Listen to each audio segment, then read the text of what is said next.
this is almost getting hard to do. You know, predict things that are so easily predictable. If you just pay attention to things enough, for long enough, you can figure out other things that will be coming based off of that research you'd figured out. And one of those things is people who go and speak at the Council on Foreign Relations, people who show up at the Bilderberg meeting, etc. And I mentioned at least twice now, prior to this video, and today's date is June 19, 2012, that we had a little old senator here, a newbie, Marco Rubio out of Florida. And I said, this is one of those guys that is the elite's friend, basically. He's one of the guys. He's going to be selected for a very high position of power. And the last time I mentioned his name, I believe I said his name and the word vice president together in the same sentence in regards to Mitt Romney. Now, I'm not here to try to pretend that I'm some kind of know-it-all. I'm some kind of, you know, psychic or you know, maybe I'm a prophet. As Lindsey Williams said, you know, don't come to me telling me I'm a prophet of God when I get this right or that I'm psychic, because I'm not. I just know an elitist. Well, old J Snip 4 doesn't know an elitist, but J Snip 4 does pay attention to things all the time that most everybody could care less about, doesn't even know exists, wouldn't even be able to connect the dots if their life depended on it, unless they spent the time necessary to research these things. Then anybody could do it. So having said that, you know, this may be a shocker. I also successfully called the head of the IMF being replaced when he, you know, I can't think of his name, Dominique Strauss-Kahn. I saw how that went down, and then they nabbed him at the airport. These guys are hands-off. When you are a member of the club, they don't nab you at the airport. You get on the plane, and you get the hell home, and then the news starts rolling later. Oh, we missed him. He got an airplane, and if you're lucky, most of the time, they're not even going to say we missed him because there's not even going to be an arrest warrant.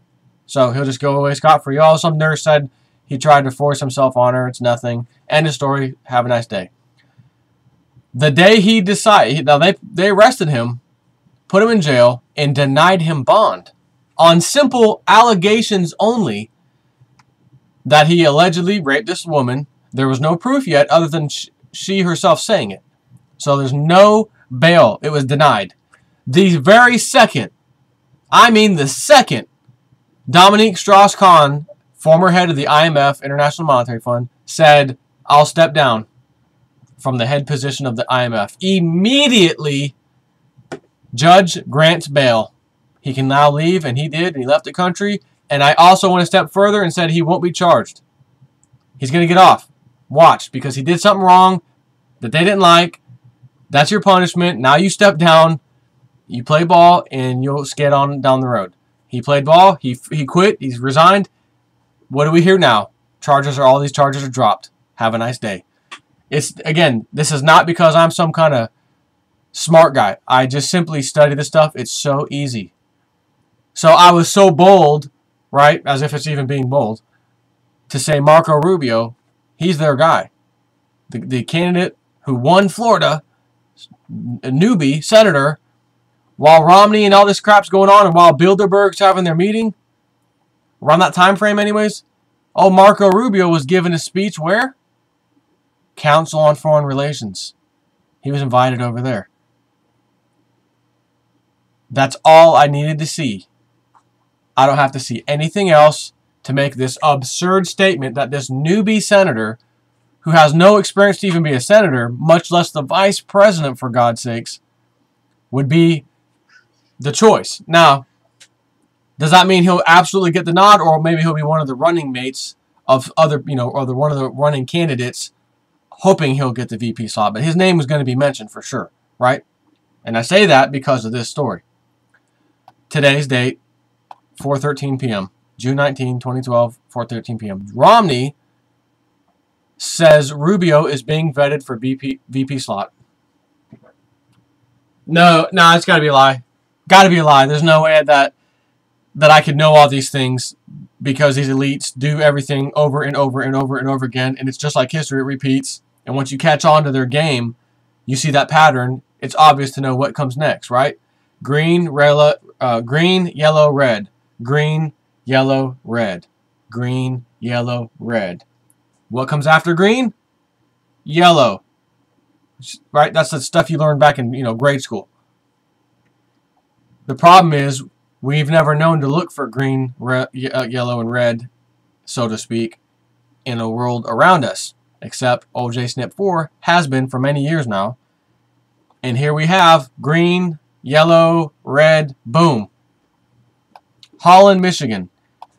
In a rare breach of his secretive process for selecting a running mate, Mitt Romney confirmed Tuesday that Florida Senator Marco Rubio was under serious consideration, denying a news report to the contrary. Quote, Marco Rubio is being thoroughly vetted as part of our process, Romney told reporters outside an ice cream shop in this town on the eastern shore of Lake Michigan. Now I don't need to, it's a little longer. I don't need to go any further. That's all I needed to say. That's all you need to know. Which also lets you know, talk about the IMF, I nailed that. Again, I'm not trying to blow smoke up my rear end. This is just simple paying attention. Nailed the IMF prediction easily. As soon as I saw this thing with where he was going, even before he went and talked at the CFR, where he was going, where the people he was meeting, I made mention of that in a few of my videos, probably at least a couple, I'd say. And then when I saw the CFR, I even mentioned it in that video several videos ago. I don't even know which one now, regardless. I mean, I've got 600-something videos, but I mentioned then we're talking VP slot now. No sooner, a week, 2 weeks later, whatever it's been now that I've said that, here we are. Today's date. There's no way. I am not the webbot, right? The webbot does not live inside me. I do not scour the internet looking for keywords and then make a prediction. I see who these people hang out with, who meets who, where this guy's going, where he's going, and then I make an educated guess that just happens to be spot on because you know how these people work. So, if that's the case, right, so we have IMF guy steps down, Christine Lagarde, who I said would take the over. So that was the second part. I said she would win. She won. That was my vote, and she won it. Now we have this guy. I'm telling you now, he's getting, like, in this, even if for some strange reason, we almost had Marco Rubio, we decided to go with somebody else. He's already admitted right now, today, at least this point in time, Romney himself, absolute strong contender. We're vetting the hell out of him. We like him. And rather than be secretive about it, we're going to finally squash that rumor that we're not doing it, because we are doing it. So, if we have all these things, and people think Democrat, Republican, and I keep telling people over and over again, you have the same financial oligarchy, and that's just not necessarily financial, but the big corporate, international corporations, for the most part, but a lot of it's financial companies, regardless. These guys pick who their two candidates are. They pick the Democrat, they pick the Republican, and then they put them out in front of you and say, here's your choice. And they both have dirt on each other because automatically they're going to have dirt. It's kind of like a kid who has a rap sheet a mile long before he's even an adult. And then he's 18, 19, 20, and his rap sheet's already this long. And then he gets into adult and gets into trouble at that point when he's an adult. Now he gets to go to jail. But he's already got this massive record. You could already see it coming. So these politicians that are part of this club, they already have a record, if you will, in which they've got dirt on themselves. They've gotten into trouble before. And that's what makes them prime candidates. If there's no dirt on these people, they're not a good candidate. They have to have dirt on them. Because if they have dirt, and then they tell like Obama, we need this, we need an executive order passed, or we need you to sign this bill into law. You think he's going to say no when, for example, well, then what's Obama's dirt? The birth certificate. How about that? Fast and Furious as well.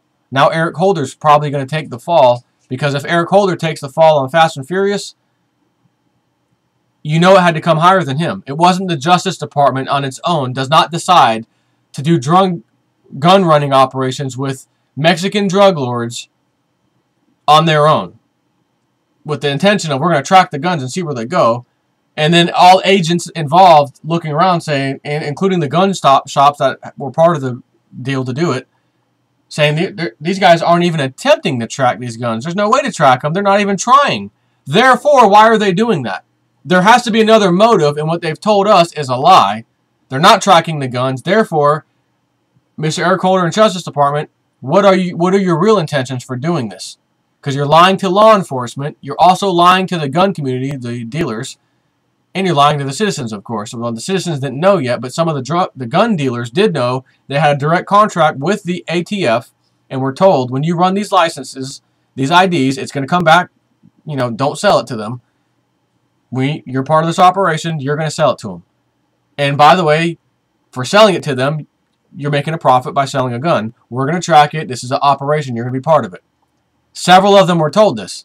And they thought, well, okay, in that case, so they're going to nab the guy. Only to find out later, they never nabbed him. Whatever happened to that gun? I don't know. One of the guys that sold the gun that went, and I think it killed one of these law enforcement officers, he was very, very distraught and upset, knowing that something that came out of his shop may have been the one that did it.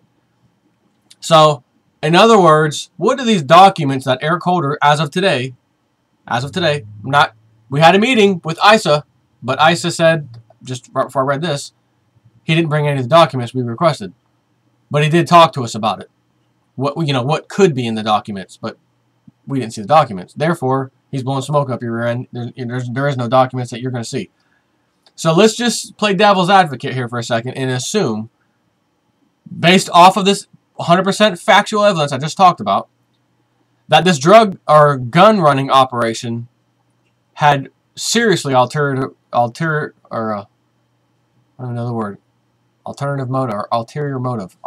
motive. Jesus Christ. And that motive was, we're going to blame this on America for the violence that escalates, and we're going to pass some laws to get the high-powered guns, assault rifles, etc. out of the American people's hands once and for all. Or all guns, we're going to ban them because of this thing that escalates out of control, and now we got America selling guns over there. It's cross-border. We got to stop this. The only way we can stop this is take everybody's guns, and hopefully we can pull it off. Maybe that was the real reason. But could you imagine if these documents come forward, and they're sitting at this congressional hearing, and they look at these documents, and inside there it says communications from the White House, Obama himself, Vice President, everybody you could think of at the top, including Fast and Furious people, which would be Eric Holder at the Justice Department, as well as other people right below him. Basically having a conversation back and forth, documentation, do this, don't do that, okay, we're going to do this. And it's actually saying, we're basically pulling one over on the people. We're going to ship guns over there, lie, so we can take everybody's firearms. And the reason they got to take everybody's firearms, of course, is because what's going to be coming here shortly in our economy. And when everyone realizes who's at fault, they're not going to be happy. And if you don't have any gun to fight with, you don't have any fight whatsoever. Every country on the face of the earth, for as long as history can tell us, in which they took their citizens' guns, always ended in some kind of crazy tyranny, and lots and lots and lots and lots, usually millions upon millions of people died trying to fight for freedom and liberty. But when you're fighting someone who has a gun, which is the government and their military, and you don't have anything, even if you're right, and even if you're following the law, and they're the ones breaking the law, what are you going to do? He's got an assault rifle. I've got a piece of paper that quotes Section 4 of the statute, blah, blah, blah, law. He'll shoot through that like it's a target. Okay? Drop that piece of garbage and run. That's how that always goes down over there. So, if Eric Holder's the fall guy, that's going to let the Obama administration skate. At the same time, it doesn't matter if Obama's reelected or not. If he doesn't play ball with other things that they want him to play ball with, they'll expose his birth certificate. So there's the dirt on him. So what about Romney? I haven't done enough research on Romney in particular to find out what dirt that they may bury him on. Although there was some story that I don't think it's enough to really bury him, but had to do with some of his dealings, some of his prior companies, fraud and whatever. There's been people indicted, but they have not mentioned his name in any of the indictments yet. And I think, according to maybe Bix Weir or some others, that may be being put on standby so that as we get near the elections and at the last minute, boom, they hit him with this big thing. Now Romney's out of the picture, and then Ron Paul can stand up and say, well, You know, I guess I'm the second best guy here. I guess Republicans are going to have to stand by me. That's his thinking. That's not mine. But it goes along something like that. Anyways, Romney says Rubio is being vetted for VP slot. This is obvious. They are picking the Republican. They are picking the Democrat. And then they say, here you go, boys. Have fun. Now, do you think, and by the way, don't think for a second that this guy Marco Rubio or even Mitt Romney actually know that they're being put up against, you know, Obama, and that, you know, there's truly a left and right. In their own eyes, I'm a senator and everybody likes me and now I've got all this money backing me. They really want me to run and I'm going to run, and I got to have advisors to tell me what to say, what to do, what speeches. So all these advisors are going to tell me what to say and what to do, and you can bet your sweet butt that some advisor somewhere told Romney, go ahead with this news story today. Let them know that this thing is false and that it's actually, we are vetting Marco Rubio and he will potentially be the VP. Okay, so he goes and says it. He didn't come across that on his own. He didn't decide to say that on his own. Guaranteed. So we have a left and right. Put him out in front of us. Lesser of two evils. You've got dirt on him and I've got dirt on him and I'm a Republican and you're a Democrat and you've got 5 things on him that, yeah, you're actually right, but I don't want to admit it because it hurts my ego. And I've got 6 things right on you. Ha ha ha ha. Yeah, you sorry Democrats. I've got 6 things on you. You've only got 5 on me. Lesser of two evils. I win. Looks like we're going to go with my guy. Lesser of two evils. You have no idea how many times I hear that from people who talk to me. What are you going to do? You're going to vote? You're going to do this? I said, I'll vote. I'm registered. I'll vote if the right candidate's there. What do you mean? Well, right now there's only Obama and Mitt Romney. And neither of them are votable. You know, I'm not going to sit here and say, well, one's the devil, one's Satan, and actually feel comfortable that I voted for one. If that's my only 2 choices, I can't vote. Sorry. And once you do vote and nothing changes and actually gets worse, regardless,